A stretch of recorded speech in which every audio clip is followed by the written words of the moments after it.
आज हम स्टडी करेंगे diseases caused by thread and flatworms के बारे में। और हम बात कर लेते हैं पहले अपने टाइटल में थ्रेडवर्म्स के बारे में। तो जो थ्रेडवर्म्स हैं, जैसे कि यहाँ पर हम अपने सामने डायग्राम में भी देख रहे हैं, इन्हें पिनवर्म्स भी कहा जाता है। ये बिलोंग करते हैं फाइलम नीमाटोडा से, जैसे कि यहाँ पर हमने अपने सामने लिखा है। अब अगर हम बात कर लें इन वर्म्स की, तो ये हम देखते हैं कि ये दिखने में किस तरह के हैं। ये बहुत छोटे छोटे से वाइट वर्म्स होते हैं। और अगर हम इनकी बात करें कि ये रहते कहाँ पर हैं, तो हम देखते हैं कि ये वाले जो वाइट वर्म्स हैं, जिन्हें के पिन वर्म्स भी कहा जाता है, ये रहते हैं लार्ज इंटेस्टाइन में। और इनकी वजह से जो इन्फेक्शन होता है, या फिर हम कह सकते हैं कि इनकी वजह से जो डिजीज होती है, उसे कहा जाता है एंटीरोबायसिस। और इसे पिन वर्म इन्फेक्शन भी कहा जा सकता है। अब अगर हम साथ में बात कर लें पिनवर्म इन्फेक्शन के सिम्टम्स की, कि इनके क्या क्या सिम्टम्स हैं, यानी कि क्या अलामात हैं जो जाहिर होती हैं जब पिनवर्म इन्फेक्शन होता है। तो जैसे कि हमने बात की कि ये कहाँ पर रहते हैं, ये रहते हैं लार्ज इंटेस्टाइन में। तो हम देखते हैं कि क्या होता है, इंटेंस इचिंग होती है एनल एरिया में, या फिर एनस के पास जो है वो शदीद किस्म की खारिश स्टार्ट हो जाती है। इसके अलावा ये भी देखा गया है कि जो नींद है वो बहुत ज़्यादा डिस्टर्ब हो जाती है, यानी कि जो स्लीप है वो रेस्टलेस होती है। जैसे कि हमने बात की थी कि एनस जो एरिया है, या फिर हम कहते हैं कि जो एनल एरिया है, वहाँ पर बहुत शदीद किस्म की इचिंग खारिश स्टार्ट हो जाएगी, और उसकी वजह से डिस्कम्फर्ट की फीलिंग होगी, और जो नींद है वो डिस्टर्ब हो जाएगी।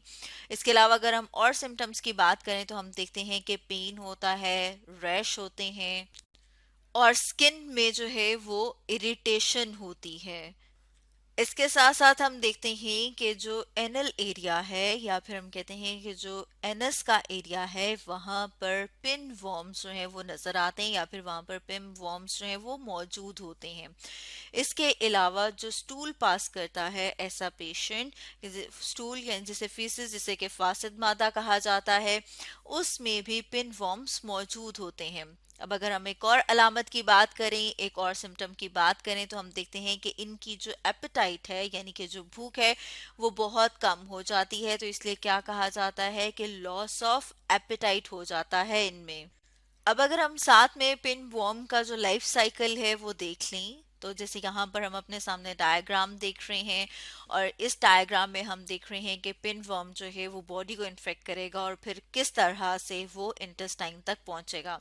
तो जो पिन वर्म है उसका जो साइंटिफिक नेम है, इसे कहा जाता है इंटीरोबायस वर्मिकुलरिस पिन वर्म। अब अगर हम इसके स्टार्ट करें स्टेज 1 से, तो हम देखते हैं कि जो एग्स हैं वो मौजूद होते हैं प्री एनल फोल्ड में, और इन एग्स के अंदर मौजूद होते हैं लार्वी, और ये जो लार्वी हैं ये मेच्योर होते हैं 4 to 6 मंथ्स में। तो जो एम्ब्रियोनेटेड एग्स होते हैं, अगर वो कोई ह्यूमन इंजेस्ट कर ले, यानी कि अगर वो किसी भी तरह से, हम देख रहे हैं किसी फूड के जरिए से या पानी में मौजूद हो, और वो उसकी बॉडी में एंटर हो जाए, तो उसके बाद क्या होता है, अब यानी कि ये जो एम्ब्रियोनेटेड एग्स थे ये कहाँ पर चले गए, ये उस ह्यूमन के अंदर चले गए, इंसान के अंदर चले गए। अब ये जो लार्वी है वो हैच करता है, यानी कि वो एग से बाहर निकल आएगा, और एग से बाहर निकलकर वो आ जाएगा स्मॉल इंटेस्टाइन में। और जो इनका एडल्ट होता है वो लार्ज इंटेस्टाइन का एक पार्ट, जिसे कि सीकम कहा जाता है, वहां पर मौजूद होता है। जैसे कि यहाँ पर हम देख रहे हैं कि ये वाला जो रीजन है, और ये जो हमें येलो कलर में नजर आ रही है, ये है लार्ज इंटेस्टाइन, और यहाँ पर इसका जो सीकम है उसके ल्यूमन में मौजूद होता है इंटीरोबायस वर्मिकुलरिस, जिसे कि पिन वर्म कहा जाता है। और साथ में जैसे कि हमने ऊपर बात की कि जो एनल एरिया होता है वहां पर बहुत ज्यादा इचिंग होती है, बहुत ज्यादा खारिश होती है। तो उसकी रीजन क्या है, क्योंकि जो फीमेल है, जैसे यहाँ पर हम देख रहे हैं कि शो किया हुआ है, ये फीमेल है और ये इसका मेल है, और मेल जो है वो इसका थोड़ा सा लेंथ में शॉर्ट होता है, छोटा होता है। तो जो इसकी फीमेल है वो माइग्रेट करती है पेरिएनल रीजन के ऊपर, यहाँ पर ये जो रीजन है वहां पर और वहां पर आके वो एग ले करती है, इसलिए इस एरिया में बहुत ज्यादा इचिंग, बहुत ज्यादा खारिश होती है।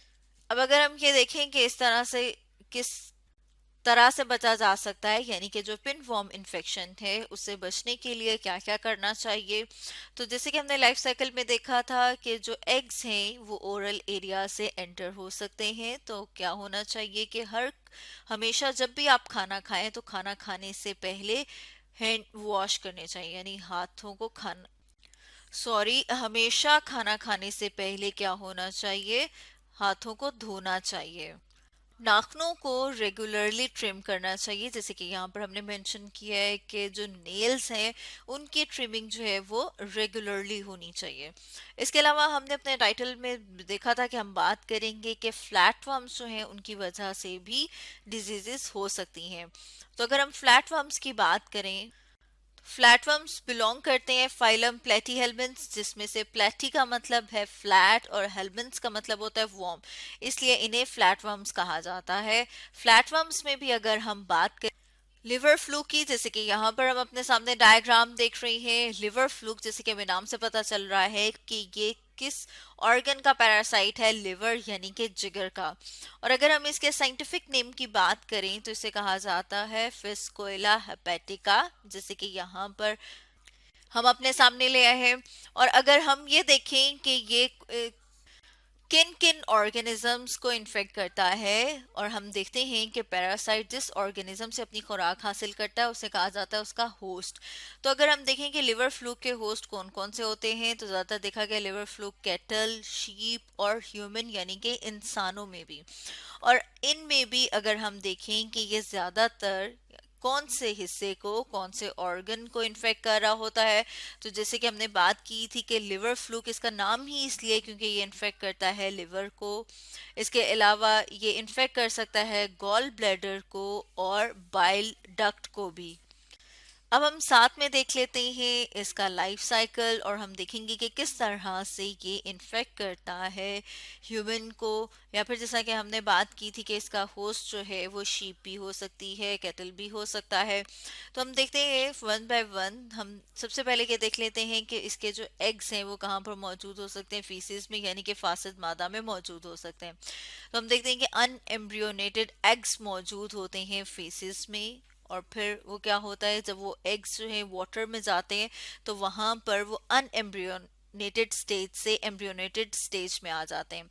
फिर उसके बाद हम देखते हैं कि ये एग जो है वो हैच करता है, और हैच करने के बाद ये कहाँ पर आ जाता है, सॉइल में। सॉइल में जब ये आ जाएगा उसके बाद इसका एक होस्ट होता है, इंटरमीडिएट होस्ट, जिसे कि स्नेल कहा जाता है।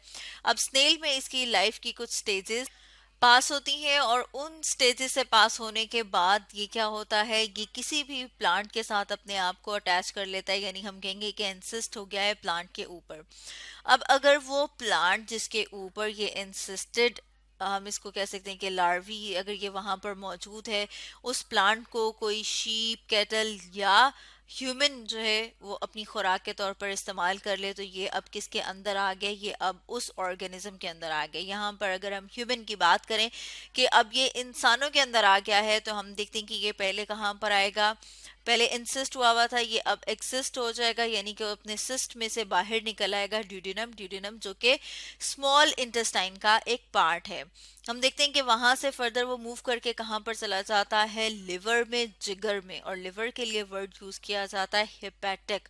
और फिर उसके अलावा इसका जो एडल्ट बनता है वो बनता है हेपेटिक डक्ट्स में, या फिर वो लिवर के किसी भी हिस्से में अपने आप को अटैच कर लेता है और वहां से अपनी खुराक लेता है, और इस तरह से वो क्या कर रहा है, नुकसान पहुंचाता है।